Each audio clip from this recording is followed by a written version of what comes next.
Hi friends, আসসালামু আলাইকুম। আজ থেকে আমি নতুন ব্লগ স্টার্ট করছি। প্রতিদিন যতটা পারবো তোমাদের সঙ্গে শেয়ার করব। দেখো আজকে আমি কি কি রান্না করছি। এই যে মটরের তরকারি করছি, তারপরে মাছের তরকারি করব। মটরের তরকারিটা কমপ্লিট হয়ে চলে এসছে। তারপরে দেখো আমি এই যে আরেকটা তরকারি রান্না বসিয়েছি। এর জন্য এই যে কচুর লতি সবজি দিয়ে চিংড়ি মাছ দিয়ে রান্না করব। এই দেখো মশলা ছেড়ে দিয়েছি।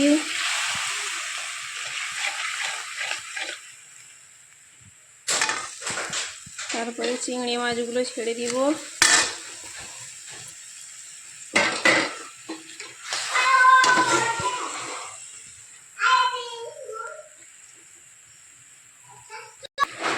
লবণ, হলুদ, লঙ্কা সমস্ত কিছু ছেড়ে আমি কষানো করছি।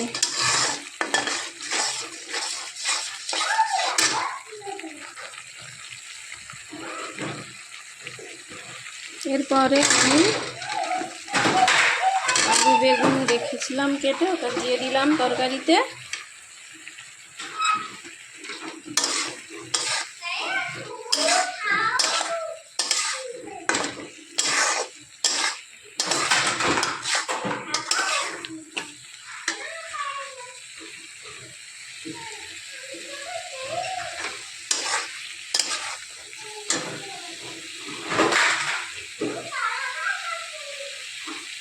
কষিয়ে জল দিয়ে দিলাম। তারপরে একটু সেদ্ধ হলে কচুর লতিগুলো ছেড়ে দিব।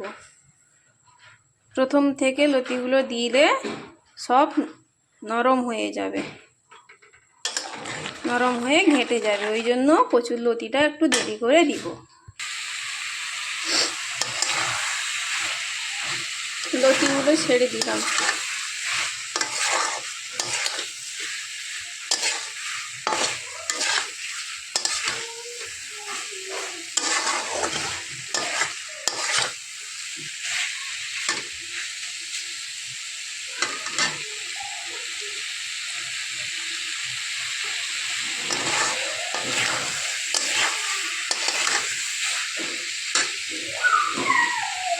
এরপরে কিছুটা জল দিয়ে দিব। জলটা শুকিয়ে এলে তরকারিটা হয়ে যাবে, নামিয়ে দিব।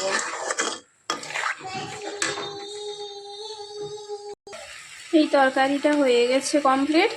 এবার আমি মাছের একটা তরকারি করব।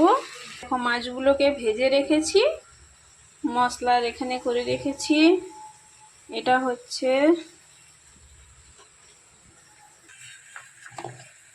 মশলা কড়াইতে দিয়ে দিয়েছি। এরপরে আমি দিচ্ছি লবণ,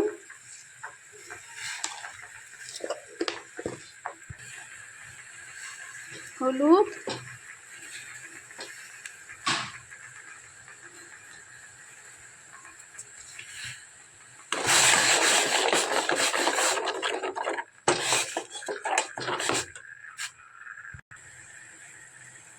লঙ্কা গুঁড়ো ও তেল সব দিয়ে দিয়েছি। এরপরে একটু মাছ ছেড়ে দিব। ঝোলটা কমে আসছে। এবার ভেজে রাখা মাছগুলো আমি দিয়ে দিব।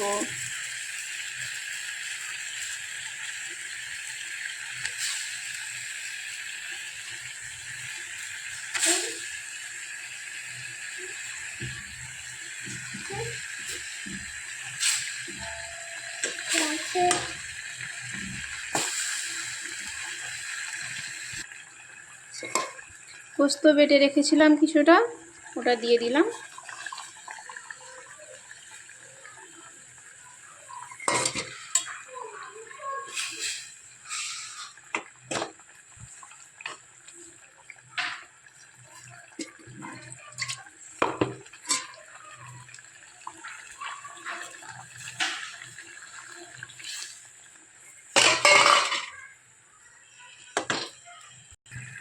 উপর থেকে একটু জিরের গুঁড়ো দিয়ে দিব।